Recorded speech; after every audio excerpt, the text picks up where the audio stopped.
pertama sebelum masuk ke logika yang agak dalam, problem kejahatan ini jadi masalah besar di agama-agama monoteis, khususnya agama tiga besar, Islam, Kristen, dan Yahudi. Nulisnya Kristen gitu, bahasa Jawa itu Kristen macamnya. Jadi kalau ikan Kristen, ikan biasanya kita macamnya Kristen gitu kan. Jadi tidak apa-apa fase. Ya, jadi kenapa? Karena Tuhannya cuma satu. Jadi problem. Jadi tiga besar monoteis itu kan yang bikin rusak dunia itu, Islam, Kristen, Yahudi, gegeran terus. Kalau yang tidak monoteis, yang dualis kayak agama Zoroaster atau yang politeis kayak Hindu kemarin yang banyak dewanya, lebih simpel. Kalau Zoroaster itu ya kalau tanya, ini Tuhan penyiksa, banyak penderitaan, oh itu Tuhan yang satunya. Jadi Tuhan ada dua, satu ngurus yang bagus-bagus, yang enak-enak, yang lancar-lancar.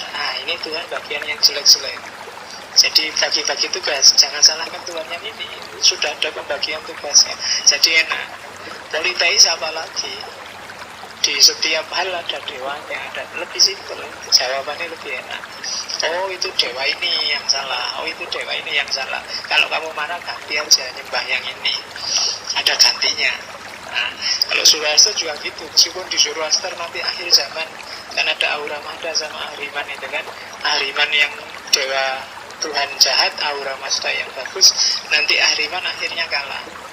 Tapi dua-duanya entitas ketuhanan, kedewaan. Jadi enak. Aduh aku kok sakit-sakitan ya, ini kerjaannya Ahriman. Wah aku hidupku kok bahagia, wah ini Ahura Mazda sayang padaku. Punya dua enak. Kalau kamu kan susah, Tuhannya cuma satu. Jadi waktu senang-senang alhamdulillah, waktu sumpek alhamdulillah, Tuhannya sama. Ini ngasih aku seneng, ngasih aku susah, kan kamu bingung. Nah itu problemnya monoteis. Problem kedua monoteis itu Tuhannya biasanya pencemburu luar biasa. Jadi ya nggak mau dimadu sama sekali. Dosa apapun boleh kecuali dimadu.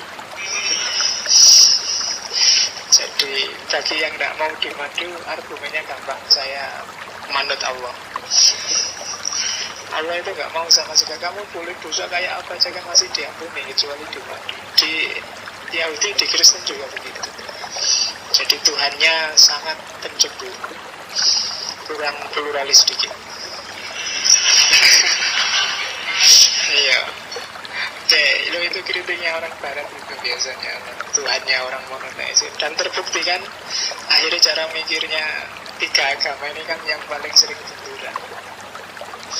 Agak susah berpikir cair karena salah menafsirkan itu tadi. Tapi yang jelas problem kejahatan problem di kita, karena kita termasuk anggota salah satu dari tiga besar ini. Ya saya tidak tahu juaranya sekarang yang mana tiga besar ini. Ya kan, lo itu ganti-ganti kalau dalam peradaban itu kan. Hari ini mau anggap kalau dari segi jumlah menang Kristen, tapi dari segi menguasai peradaban implisit menang Yahudi sebenarnya bagi kamu. Tapi dari segi menonjol populer itu Islam. Tiap hari jadi berita. Oh itu kan lumayan terkenal, populer. Agama paling populer di dunia karena tidak ada TV yang nggak ngomong tentang Islam. Terpaksa ngomong setiap minggu. Entah itu ISIS yang bantai orang, entah itu selalu jadi berita. Jadi pertandingan nanti juaranya siapa nggak tahu kita. Tiga agama monoteis yang berhadapan dengan problem kejahatan. Oke, kalau ini Leibniz orang baik, tapi agak dogmatis cara berpikirnya, karena dia agak pendeta. Yang pertama katanya Leibniz, karena dia orang beriman, cara berpikirnya Tuhan itu pasti bijaksana, maha kuasa, dan maha baik. Kenapa kok di dunia ini banyak kerusakan? Banyak orang sakit, banyak orang menderita, banyak orang sumpek. Karena dunia nggak boleh sempurna. Satu-satunya yang boleh sempurna hanya Allah, katanya Leibniz. Kalau hidupmu sempurna, enak, terus nyaman, terus, itu bukan dunia, sudah ganti alam, sudah di surga. Ya wajarnya di dunia ini ada yang nggak enak, ada yang sumpek, ada yang kelaparan, ada yang kekenyangan. Itulah dunia, serba tidak sempurna. Meskipun demikian, katanya Leibniz, memang karakternya dunia begitu. Tapi bukan berarti kok Allah jahat terus memang menciptakan dunia yang ada kejahatan. Dunia kayak ginilah dunia yang paling mungkin, yang paling baik. Diubah sedikit, enggak layak lagi. Misalnya di model jahat semua kayak dunianya setan juga enggak layak untuk manusia. Dinaikkan dikit kayak dunianya malaikat juga enggak layak. Ya wis kayak gini ini yang pas. Ada yang baik, ada yang jahat. Itu argumennya Leibniz. Terus katanya Leibniz, jangan khawatir. Meskipun ada kejahatan, meskipun ada penyakit, ada bencana, itu sebenarnya ada alasannya. Kalau dilihat secara utuh nanti ada dasarnya. Allah itu nggak tiba-tiba aja ngasih kayak gitu.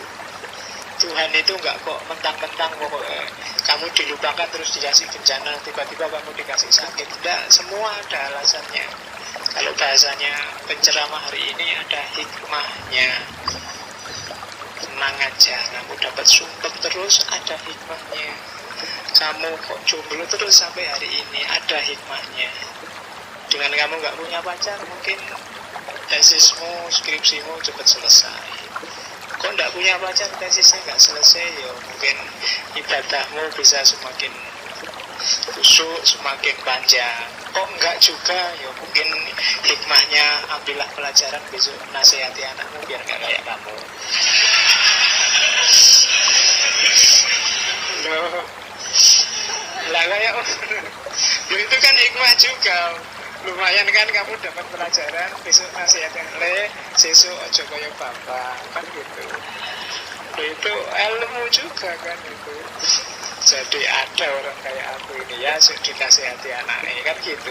Itu juga jenis hikmah.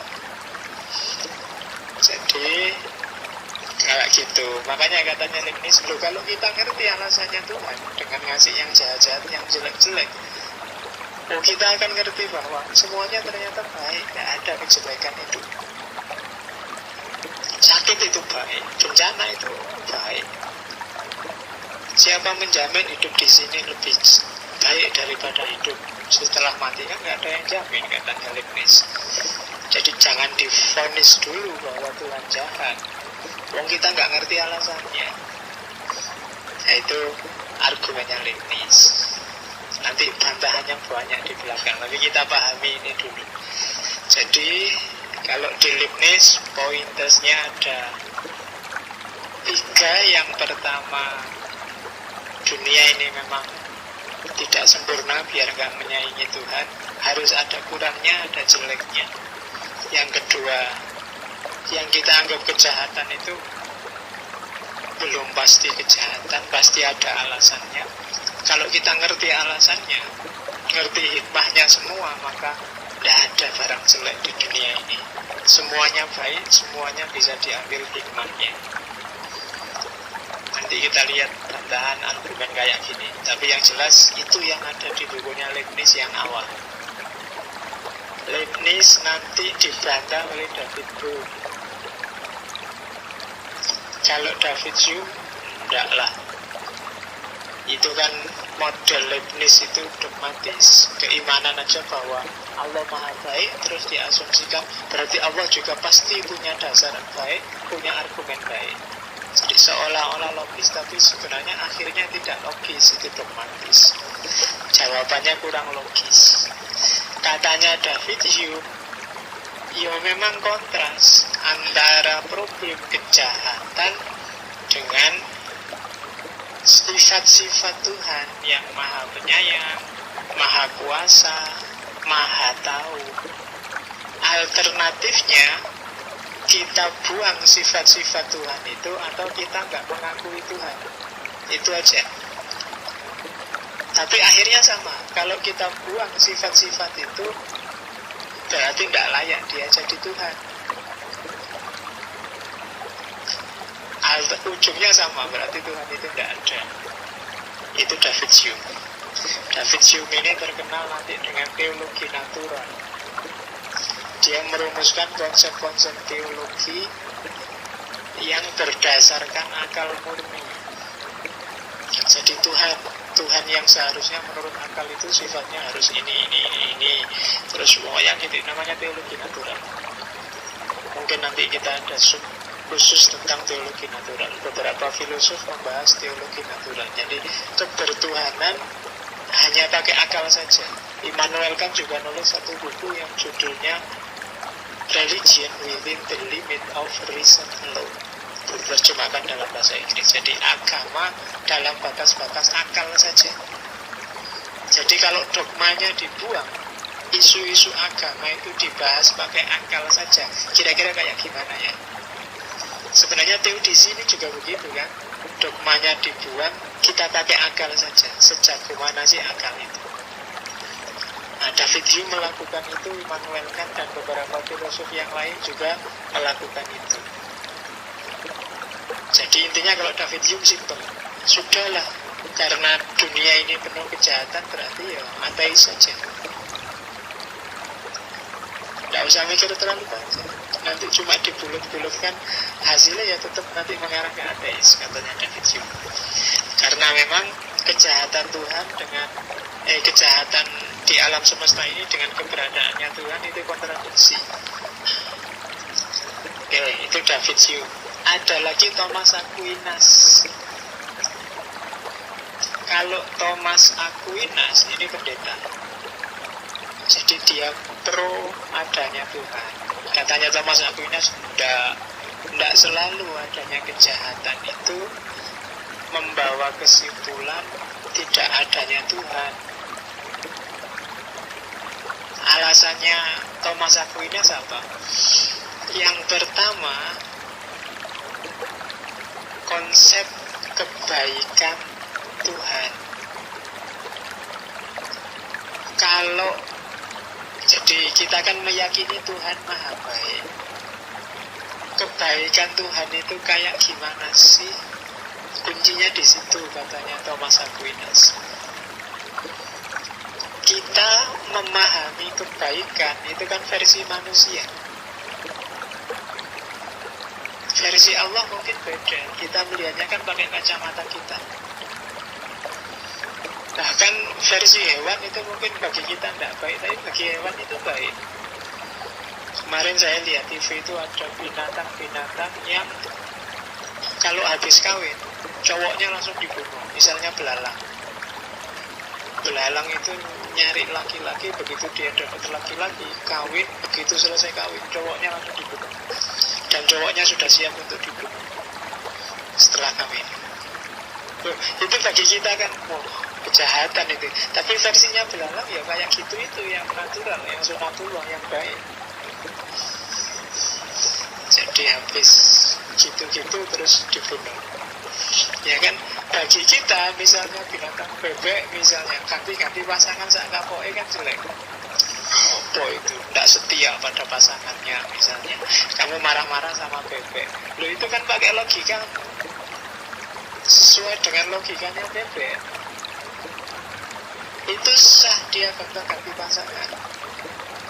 Jadi kalau ada orang marah-marah sama seks bebas, nah, jawaban simpelnya loh, itu pakai logika manusia. Kalau pakai logika bebek, tidak apa-apa.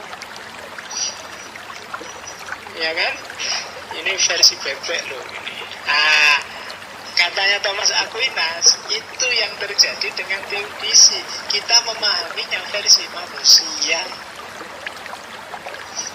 Kebaikan versi Tuhan tidak harus sama dengan kebaikan versi manusia.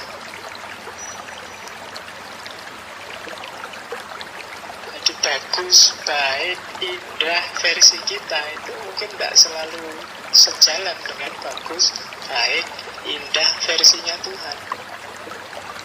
Misalnya Tuhan bikin puasalah mulai pagi sampai maghrib. Itu mungkin kita nggak logis Tuhan itu. Kalau memang sayang sama kita, harusnya puasanya itu mulai maghrib sampai pagi. Itu kan lebih khusyuk kita puasanya, nggak mikir macem-macem, nggak aneh-aneh, nggak lihat TV sambil nunggu buka puasa, nggak mana. Berarti puasanya lebih lancar. Nah, itu kan versi kita.